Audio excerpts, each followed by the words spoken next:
tayo ngayon sa Tagaytay. At this moment guys, hinahanap nga pala namin dito sa Skyruns ang entrance at kuha ng ticket para makapasok. Finally, nahanap na rin namin ang entrance.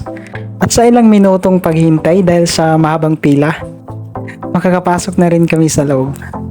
First time kong pumunta dito kaya nashock tayo. Medyo malamig pala dito. Ayun na nga guys, nakita na namin ang Bulkang Taal. Sobrang napakaganda pala dito. Dati sa mga pictures ko lang yan nakikita. At ngayon, hindi na picture. Totoo na. At habang inihintay pa namin ang aming mga pinsan, kami muna ay nag-ikot-ikot dito sa Sky Ranch. Actually, may pinag-usapan naman talaga kami kung anong oras pupunta dito.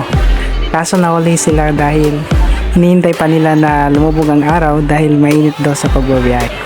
At this moment guys, nakarating na nga pala ang aming mga pinsan dito sa Sky Ranch. At sila ay tumatawag na sa amin at tinatanong kung nasaan na kami.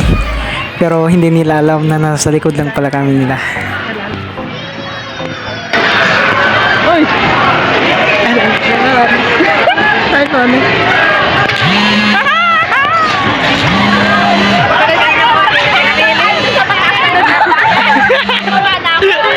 Ano? Ayun na nga guys, katapos nung naming pumila. At ngayon naman ay sasakay kami sa Nisi Coaster.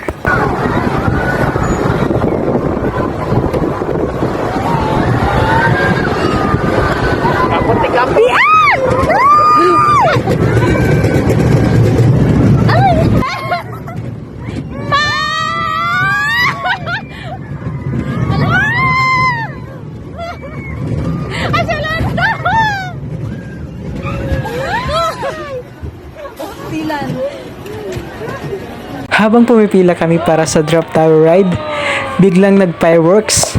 Ang ganda, right timing talaga guys. Since my first time pumunta dito, ang saya. Ito na ata ang kakaibang Pasko na aking naranasan. Nakasakay na nga pala kami sa drop tower ride. At this moment, medyo wala nga akong imik. Kinakabahan ako dyan.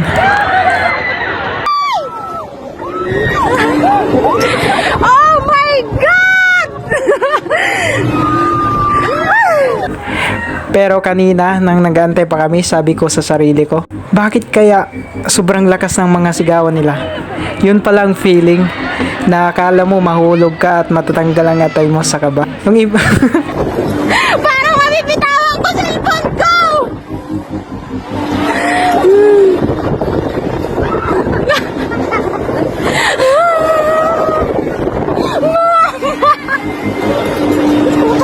Ayoko na! Pangatlo na to!